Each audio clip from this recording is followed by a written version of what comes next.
Steve Arnold and Geoff Notkin are modern-day treasure hunters. We love the thrill of the hunt.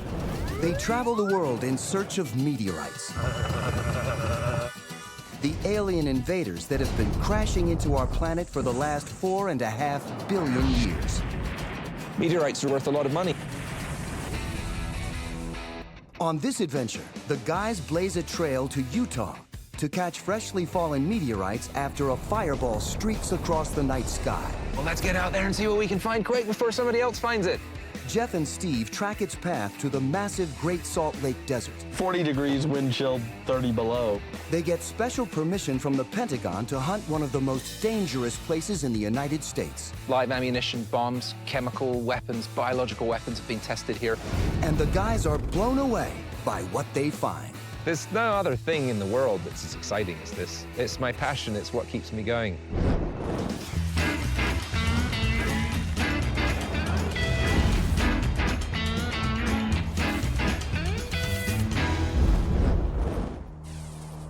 November 18th, 2009, a mysterious fireball lights up the midnight sky over Utah.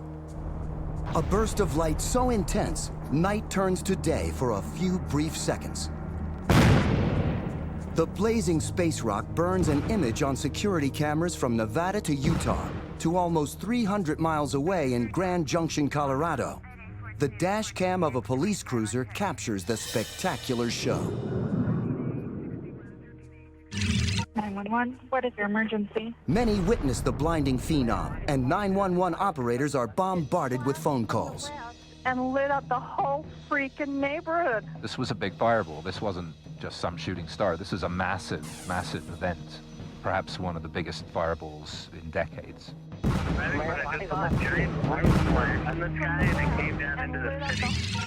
Steve Arnold and Geoff Notkin are hundreds of miles apart when they hear about the incredible fireball. Steve is in Texas, Geoff is in Arizona. There is an urgency to finding these meteorites. Overnight, meteorite hunters from around the world will likely converge on western Utah. When a fireball hits the Earth, the race is on to find the first freshly fallen meteorites. That's because the sooner they're found, the more valuable they are. One of the exciting things about chasing fireballs is that it's on the fly. Geoff and Steve want to be the first to strike meteorite gold. There are no guarantees. It's a costly risk few hunters take. Oh, got one! The guys are willing to gamble. They had success hunting similar terrain near here in 2009. Sweet. Cha-ching! It was literally a cosmic Easter egg hunt. There were just hundreds. Because the Utah fireball was so massive, the guys hope this hunt will be an even bigger success. We're playing a very complicated chess game here, and we don't have all the pieces on the board. Steve is on the ground first and gathers the necessary research to start the hunt as soon as Geoff arrives. He heads to the Clark Planetarium, where director Seth Jarvis is waiting to show him some video that may hold clues to help the guys focus their hunt. From my perspective, the shadows are more valuable than direct observation of the meteorite itself. Into this street light right here. Yeah. Now watch. It's on. Yeah. It goes out. It's so bright, it turns off the street light. That looks like noonday. There's the Wasatch Mountains. Does. Now, this has lit up the entire Salt Lake Valley, which is a good-sized piece of real estate. It also lit up the Utah Valley area just as bright 50 miles to the south of here. Okay. And I've got eyewitness accounts saying that he was looking from I-15 to the east, seeing the mouth of Spanish Fork Canyons and the giant wind turbines that are always spinning there. So if you're seeing mountains several miles away lit up like it's noon, I'm sort of privately betting that it's farther west than most people think.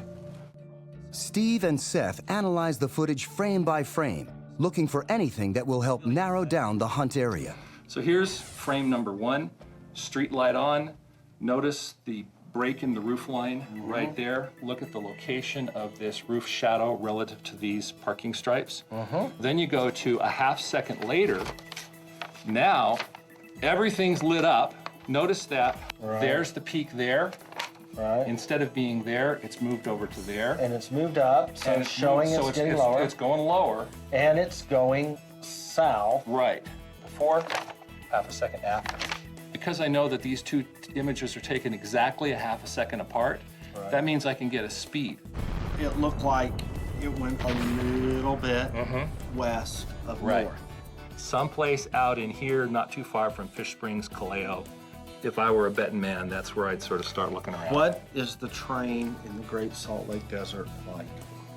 Flat and restricted because it's a military test area. Ooh. Seth is referring to the Dugway Proving Grounds, an 800,000-acre Army-controlled munitions testing facility. They've been doing biological chemical testing since World War II. I'm a little bit concerned about scuffing up some little dust clouds walking out there because it might not be a place I want to go. With less than an hour until Geoff arrives, Steve and Seth head to one of the secured camera locations to take actual measurements that will help pinpoint the altitude and direction of the fireball. Okay, you want to go that way? More and more? We're able to tell the telephone pole, some of the other markings on the parking lot itself to know where the fireball was when it started and where it ended.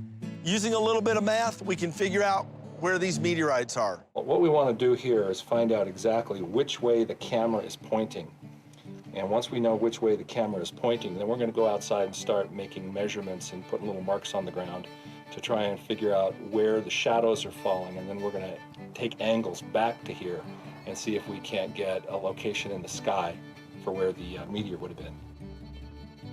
There's the button. Okay, so get it on the building. Wow. See how low that is? So get it right on the corner. Tell me when you got it. 18, maybe 18.2, 18.3. Okay. Okay, the point is, I think you're, For this level of accuracy, calling it 18 degrees is good. Right. Okay, so 18 degrees, and this is for the frame one. And now we're going to do the same thing here. 250 degrees, that's your line. That's it. Nailed it. Cool. Okay. All right. We're going to calculate a westerly distance based on that very low elevation. Yep. Because that low angle pushes the location way west, which makes us think Utah-Nevada border. And it dropped 2.2 Degrees in a half a second. Boom. Hey, what are you doing? Have you got internet out here? Finally. Finally? Yeah. I was waiting for you in front of the hotel. It's now almost 4 o'clock in the afternoon. The guys still have a 2-hour drive to the desert and the area where they believe the meteorite hit the ground. So we might want to start by driving these roads or covering dirt tracks and then working east over these ridges and down into that low-lying area. The guys narrow their search, but there's still one last piece of intel to get. And how did you find this lady? Was this through contact with the observatory, with the planetarium? Yes. Geoff and Steve want to talk to eyewitnesses who saw the fiery space rock hurtling through the air with their own eyes. It was late at night when we happened to be up. It was like the lights on the front of the airplanes. It was that bright. So, do you know if your house is square, north, south, east, west? So this faces directly west. Right. Okay. What Shanna saw confirms the guys' research. The meteorite was, in fact, heading north to south. Even though when you witnessed this fireball, it was traveling at a tremendous speed, it was also slowing down. And then you saw the flame go out. At that point, the pieces are still moving. The fragments are still moving, and they'll continue some distance, and that's called dark flight. And that's where it gets really complicated for us, because we have to try and calculate how far they traveled after the fireball went out.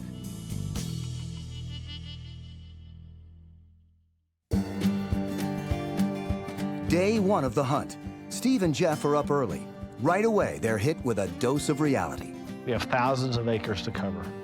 We only have so many hours to do it in.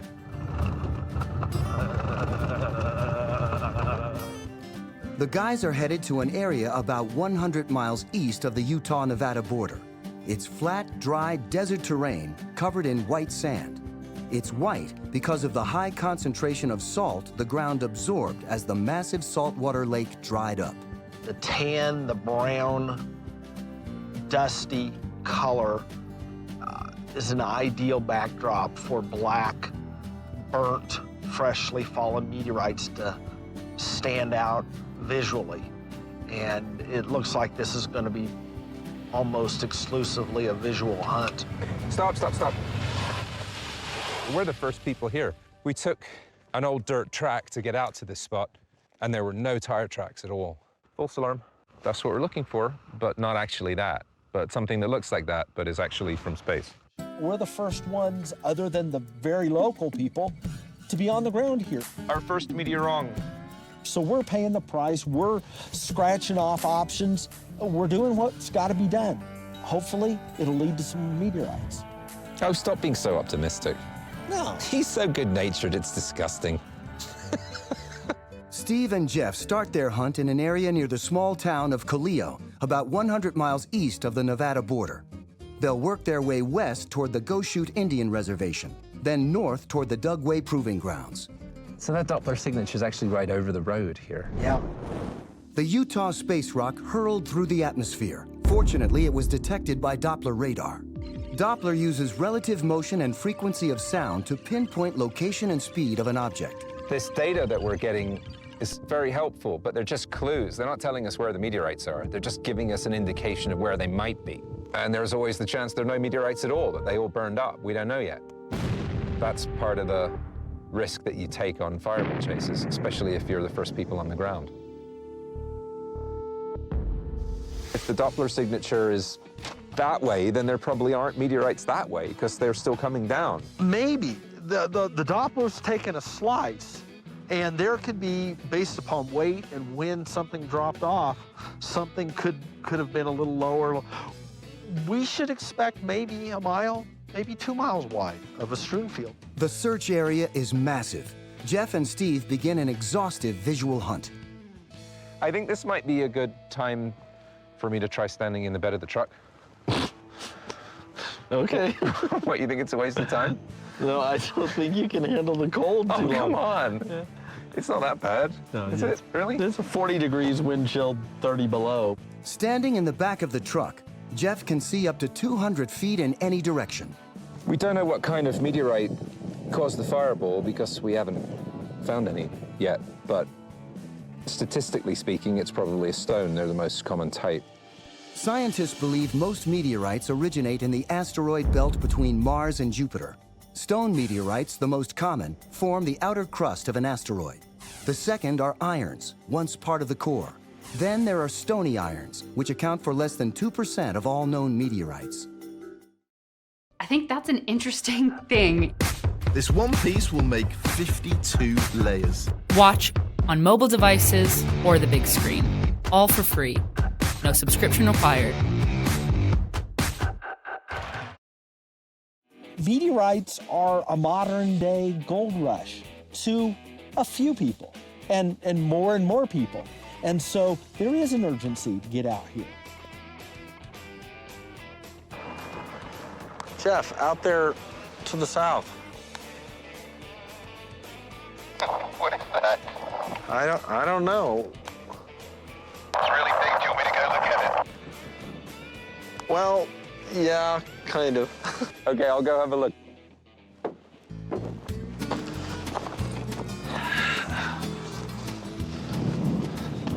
I still can't get the rusty orange-brown rocks out of my brain. Although, if there are some meteorites from hundreds or thousands of years ago, they sure would be easy to find out here as well. Hey, I'll tell you one thing. I'm really good at spotting volcanic rocks. Okay. That got my heart going. Wow. Wow. And it was totally out there on its own. It's lunar, man. You're right. You're lunar. Do you want to keep it or? We'll leave it here for the next person to drive by. That's really cool. Yeah, right there.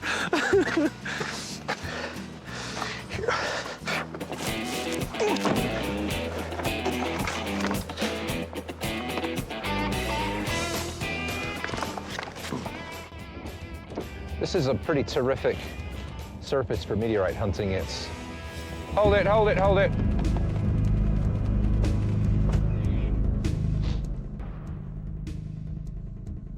Hey, Steve. Yeah, Geoff. I have a really stupid meteor rung to show you. You want to see it? Coming. This was standing up. It had blown against the... Actually, it was like that, against the bush, way out there. A black plastic bag. Doesn't it look like a... It looks like yeah, it sure does. And if it's like a Eucrite or a lunar or a Martian, it would have the black shiny crust. We're doing a little bit of delittering while we're out here. All right, our civic duties. But I saw that from probably 50 feet away. Geoff braves the cold for another 40 minutes. No success. The guys stop to rethink the hunt. Here, let me see if you can help me. There's supposed to be a road here.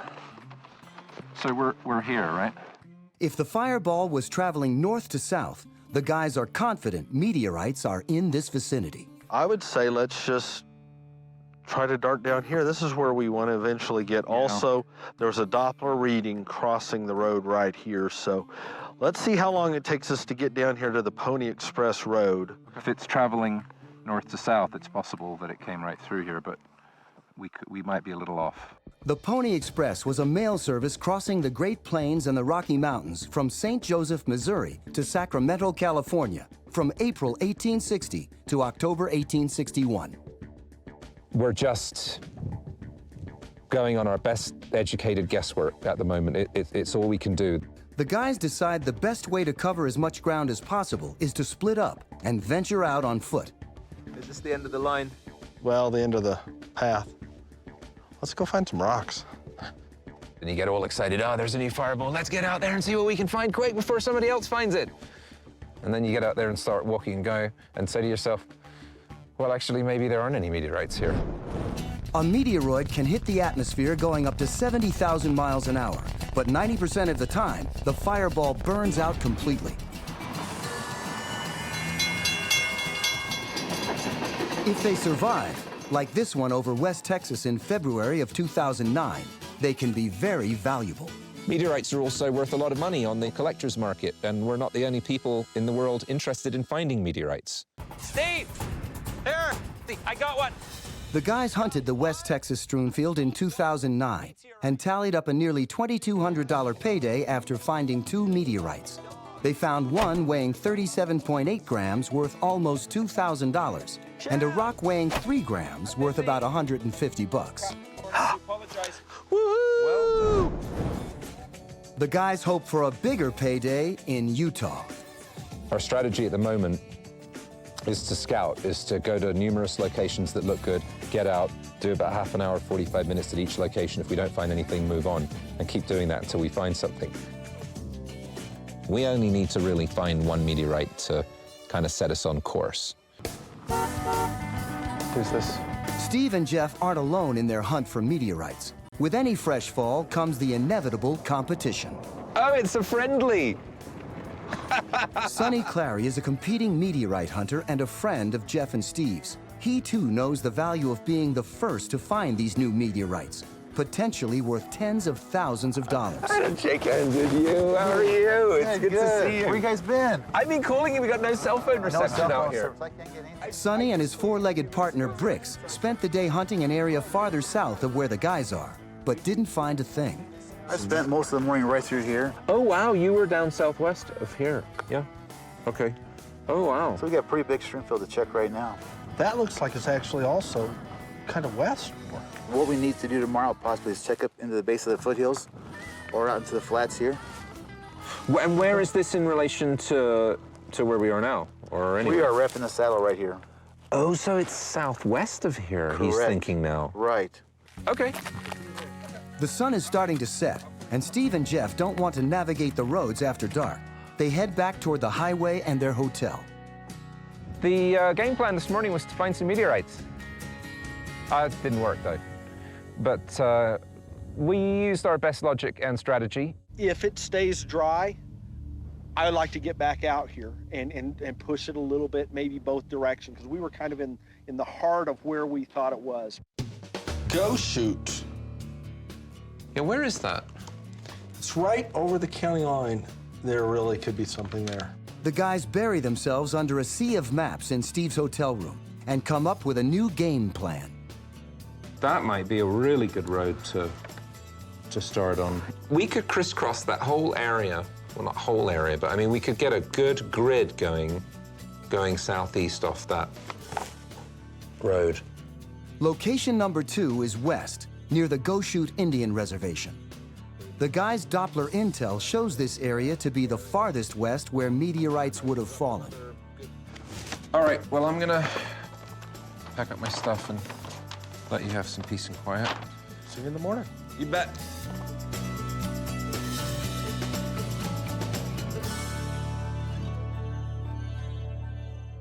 It's been 4 days since the huge fireball blazed across the night sky over Utah. Eyewitness accounts and Doppler radar have helped Geoff and Steve track the trail of the meteor, but so far, they've found nothing. The guys are starting to feel the pressure. You don't mind going through the hardship and hassle and putting the time in and all the other aggravation and expense involved in meteorite hunting if you actually find something. But when it drags on day after day in the cold and you don't find anything, it gets a bit depressing. I'm keeping track of our route here, and this is called setting the map. Steve calls it holding the map upside down, but that's just because he doesn't understand what I'm doing. But you orient the map in the direction in which you're going, and it's easier to spot landmarks that way. We have just got on the Pony Express route.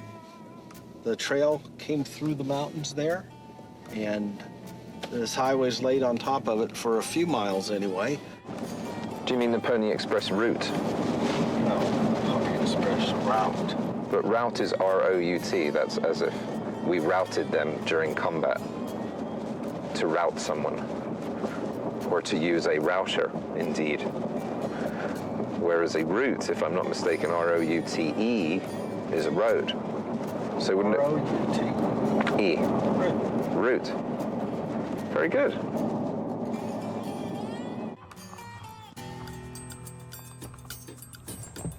Oh, wonderful. We've got a sheep block. Oh, look, the meteorite. Don't do that. It makes my heart stop. Hey, big doggy. Come here, big doggies. He looks mad. Wow, it's like being back in Scotland. They're so great. Okay, big doggy. Can we go now? Thanks, buddy. That was great.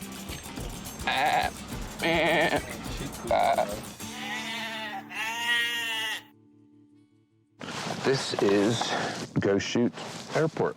Geoff and Steve come upon a small airport landing strip. If there are rocks on the road, they quickly get kicked off to the side by tires, but a runway would be ideal. This is one place they ought to be. They stop to canvass the area on foot. Driving around in a four-wheel drive truck is not the best way to do this. It's one way to do it. We would like to be on motorcycles or ATVs. This is BLM land. They don't want us tearing up the environment with ATVs. Need a break. I'll be ready in 10 minutes.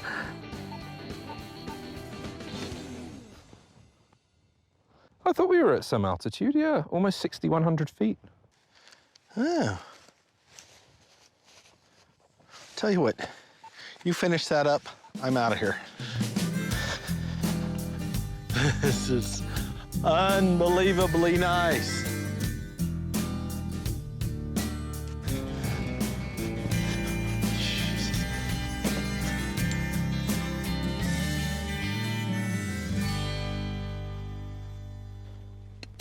Geoff! What are you up to now? Look what jumped on the stick. I don't think it's heavy enough to be a meteorite. No, I think it's a piece of volcanic rock. You called me all the way over for this? Happy Christmas. This is a lesson that not everything that's black is a meteorite. Not everything that's basically smooth and rounded is a meteorite. Not even everything that sticks to a magnet. And even something that's black, rounded, and sticks to a magnet. May not be a meteorite. It's probably not a meteorite. The guys have crossed on to the Go-Shoot Indian Reservation.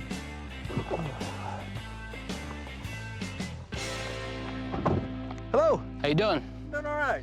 My name's Steve Arnold, and I'm out here looking for the meteorite. Only 31 of the 125 Go-Shoot Native Americans actually live on the reservation. Tommy Pete saw the spectacle in the sky firsthand. Well, I was sitting there watching TV, and I seen this really bright light outside. So I thought it was somebody shining a flashlight outside or something. So I got up and I ran to the window and I just caught the end of it. Seen it land back way over there somewhere on the other side of that mountain.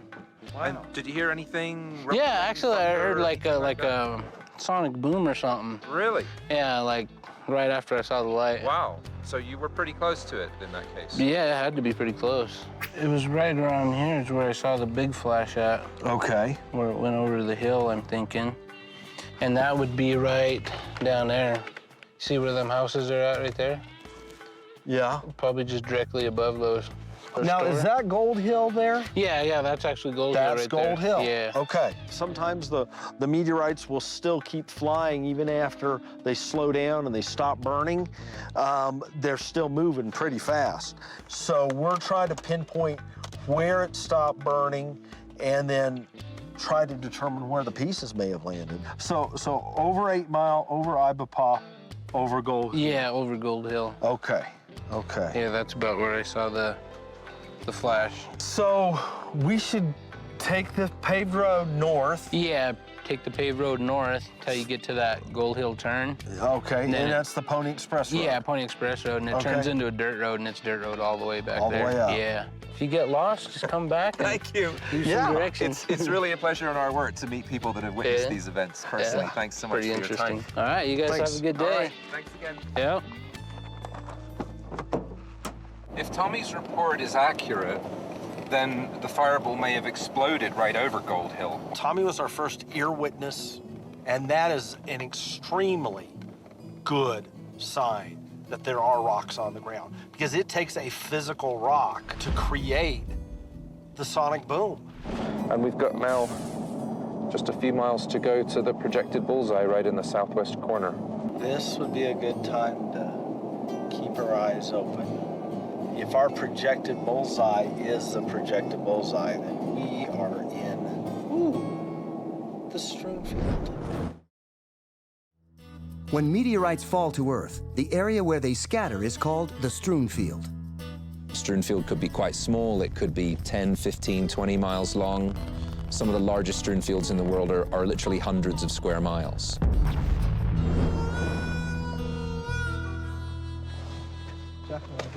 Geoff and Steve have hit a roadblock. I don't think I'm going to be opening this one. Literally. This is about as far as we go on this track. Dead end road, no trespassing, government property. The Dugway Proving Grounds is location number 3. 800,000 acres of secure land controlled by the Army for defense munitions testing. We're reasonably sure that any and all meteorites that landed in there, in the base, and we cannot get there. I'm gonna start banging my head against the fence. Literally. Hey, there's a phone number. You don't think we could call the installation commander and ask him? Ask him what? If this is a gate? If we can enter the area. They don't say you can't, you just can't without explicit permission. I don't know, the aerial bombing live ammunition part makes me think they'd probably say no. It could be right out there. We could be doing it tomorrow. It's a little aggravating. The seismic coordination, the triangulation through the fixed camera videos puts it between a peak just on the other side of this hill and that peak right over there. And that's the Strewnfield. It's a little frustrating. I mean, this is an opportunity for the first time ever for 100% of a Strewnfield to be captured on ground that 99%, 100% of it could be found.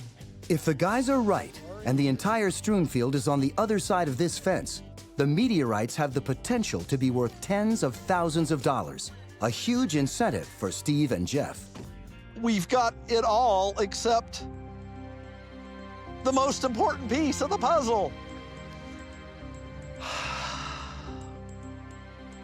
What do you do? What do you do?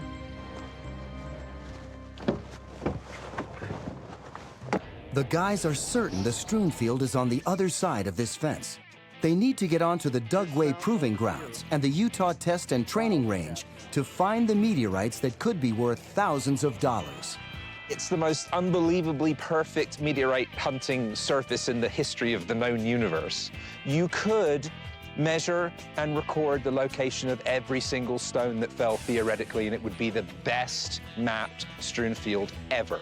It would be an amazing piece of scientific knowledge that would have far-reaching ramifications in the science of meteoritics. These signs are up here for a reason. They're dropping live bombs out there. We saw some go off earlier. Actually, we heard them first. It's a tremendous sonic boom, explosions. Getting access to hunt 2 military bases isn't going to be easy. Geoff and Steve believe the small end of the Strewnfield is on the southern edge of the Utah Test and Training Range, then crosses onto Dugway, where the majority of the Strewnfield lies. Dugway is a U.S. Army base comparable in size to the state of Rhode Island.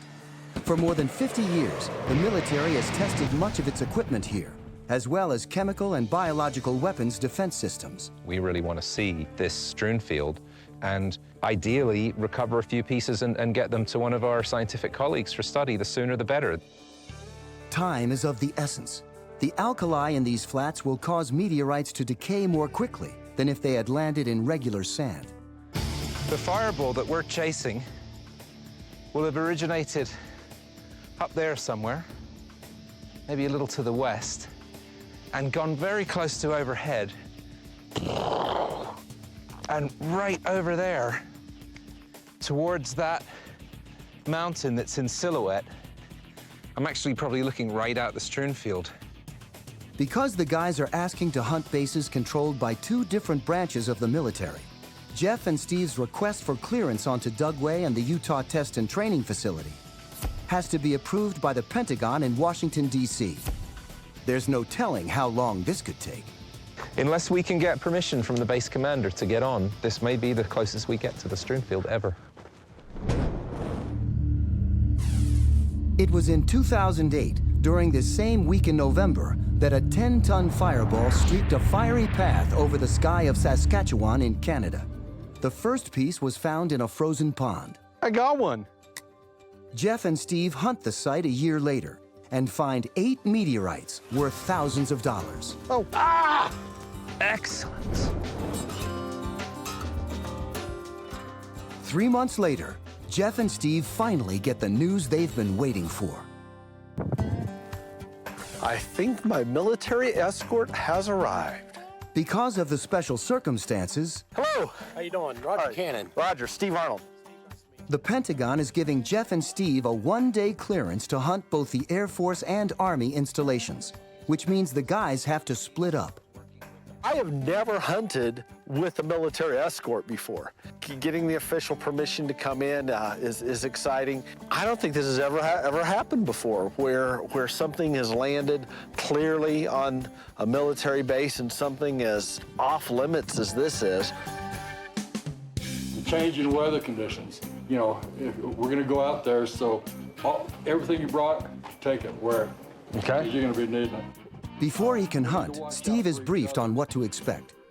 Every once in a while, somebody finds an old bomb that may or may not contain chemicals. Okay. And that's all I got. An escort takes Geoff into the desert, where a safety ordnance officer is waiting. From here, Geoff will be taken to the Army-approved areas he can hunt. It's amazing to think this was all underwater once. Lake Bonneville was a giant lake that existed nearly 14,000 years ago. It was about 325 miles long and nearly 135 miles wide. Its deepest point was over 1,000 feet. Lake Bonneville was huge. This whole area was underwater. The lake contained many islands that today are the mountain ranges of western Utah. This area is now called the Bonneville Salt Flats. Last time I was in this area, they had targets set up. Oh, really? We don't have targets now, so I just want to make sure we're safe. Well, I appreciate that. Critical. Critical for your safety and mine. Meteorites are important, but they're not important enough to get blown up for. That's for sure. Jeff is about 90 miles onto Dugway when he meets Officer Cameron McCrae. Cameron, hello. Hello. Could I ask for the benefit of your expertise?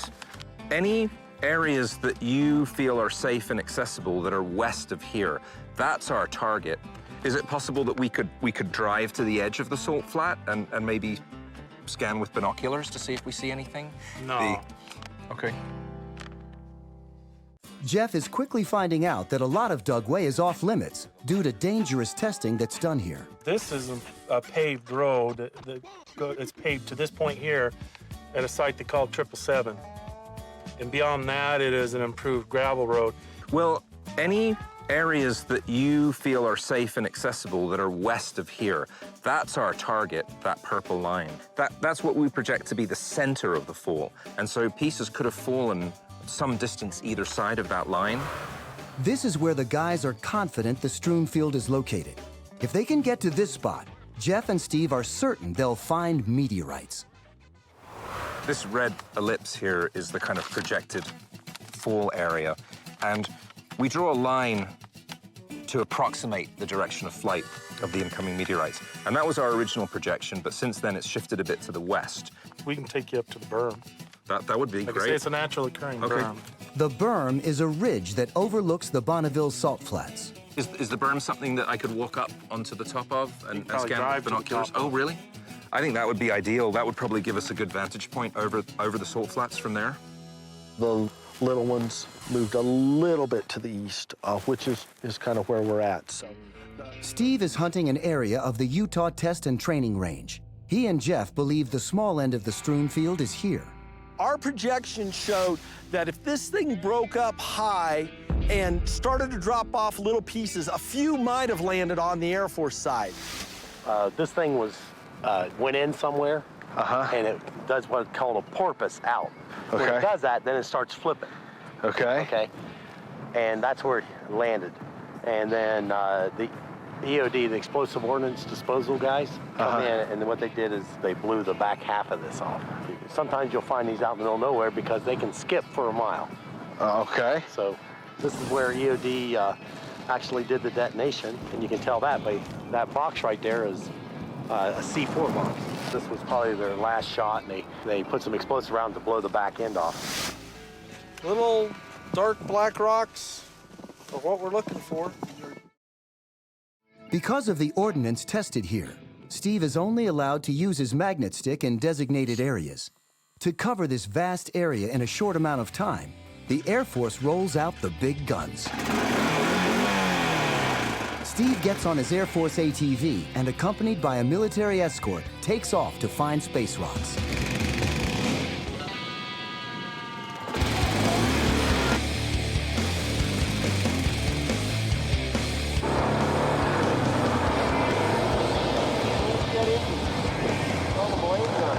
Wow.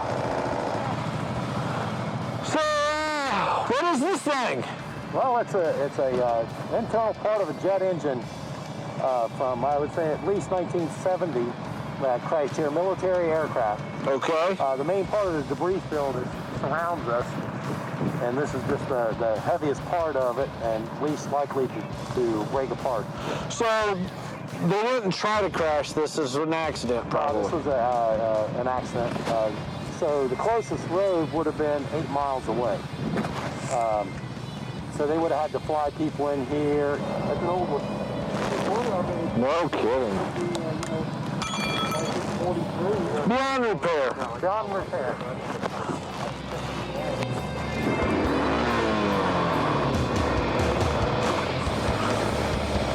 Okay. Had a colonel on one side of me. I had a lieutenant colonel flanking me on the other side. We were on our mission looking for rocks, trying not to get blown up, not by enemy combatants, but by very delayed friendly fire, because there's unexploded ordnances everywhere, and it was exciting. Steve spends almost 3 hours exploring the Air Force grounds. No signs of meteorites. He makes the decision to stop his hunt and join Geoff at Dugway.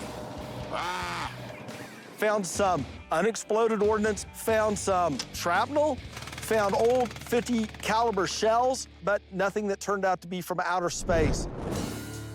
What keeps the guys going when they're not having any luck finding meteorites is knowing what could be out there. Yes! Woohoo! Geoff and Steve have had a lot of success hunting huge meteorites. Their biggest find as a team is this $50,000 223-pound stony iron that they recently unearthed at their top-secret alpha site in Kansas. It's a monster! In 2005, Steve discovered this record-setting 1,430-pound meteorite in Brenham, Kansas. The media dubbed it the $1 Million Rock. On a fresh fall like the one in Utah, with a Strewnfield that has been untouched, Geoff and Steve remain confident there are meteorites worth hundreds of thousands of dollars. There's the salt flat. Fantastic. Wow, it really does just suddenly start. Boom, doesn't it? At Dugway, Geoff has made it to the ridge that overlooks the salt flats. How far really is it safe to hike out? What I'd like to do is head northwest from here. I would aim to go 1 or 2 miles out, probably.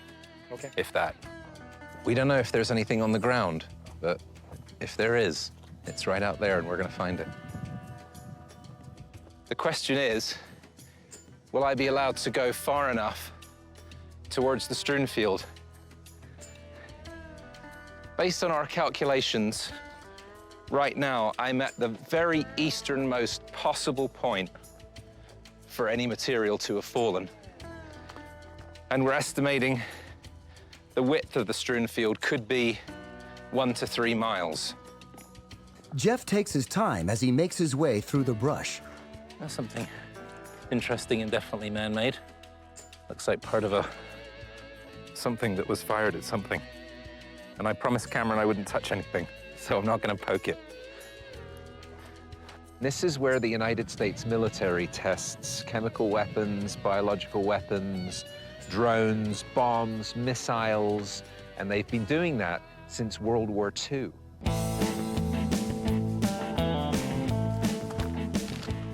Steve eventually finds Geoff hunting deep in the salt flats. Hey, what's going on? Nothing much on the Air Force side. How about down here? Well, I haven't found anything, but it sure is a fantastic area. Boy, it is. The guys will hunt as much as they can together before the sun goes down. This has been a long and exhausting hunt, and they're hoping their luck will change. We did an 11-kilometer hike. We found lots of man-made shell casings and bits of missiles and parachutes and some amazing Native American artifacts, arrowheads and axe heads, which we weren't allowed to touch, but we did photograph. It's very, very fascinating. After 4 hours, the guys get to an area where their escort tells them to stop. They can't go any farther. There's been testing for so many years out here, so many different things. Just the other day, we found a 2,000-pound bomb, and so it's something to be concerned about. But Steve still has one trick left up his sleeve. What is that? You've got a lunar rover? Yeah! That's brilliant. And this is going out into the danger zone. A camera mounted on top of the Traxxas truck will replace Geoff and Steve's eyes for the dangerous mission.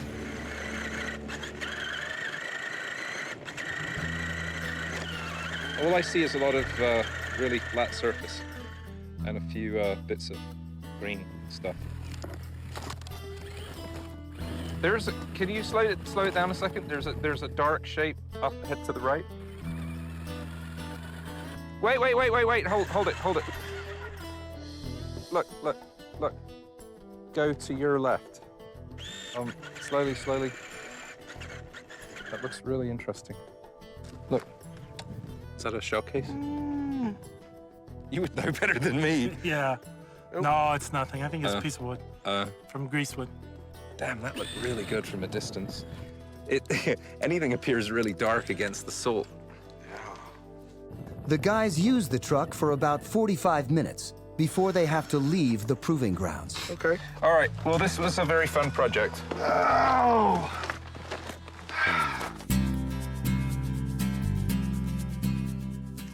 I think ultimately, I just got to say, we got to give up on this one. We have been to every bit of the perimeter of this base, all the way around. We've searched extensively out, in some cases several miles from the perimeter fence. Found a few unexploded bombs and missiles, kind of exciting. And then we finally really did actually get to the spot where we thought the meteorites would be, and there just weren't any. So it is certainly possible that everything burned up in that gigantic fireball and there just aren't any meteorites. You don't take something home every time. And there's always disappointment, and there's always a little bit in the back of your mind that goes, but what if they were just a bit further in? But the truth is, we really can't go a bit further in. So it's part of meteorite hunting. What happened to that blazing ball of fire that turned night into day just after midnight on November 18th, 2009? To find out, Geoff and Steve traveled to Johnson Space Center in Houston, Texas, to meet with meteorite specialist Dr. Mike Zolensky. Well, Mike, we're excited to show you what we found. Wow! Nothing! There's a chance this thing totally burnt up coming in. Yeah. I don't know. Well, if it was a CI conduit or something like that, it could easily just been totally destroyed into dust. Yeah, I think these days, they've gotten really good at calculating where to expect to find things on the ground, within a kilometer or two. So my guess is either it was unrecognizable for some weird reason, or it just burned up into dust. It is likely that a meteorite could have totally disintegrated. When it came in, broke apart, it broke into such small pieces they easily burned up. There's also the possibility that it landed a little farther from where we were at. And based upon what we were using to triangulate the area, it's tried and true methods of drawing a line from here, here, and here, and that's where it needs to be. And we went there, and there was nothing there. On average, about 10 fireballs are recorded worldwide every year. An estimated half of those actually produce meteorites. This is the 5th fireball we've chased in the past year, and we were successful with 2 of them. So I think that's the end of the Dugway story. It's been quite a story. And I just can't think of anything else to try.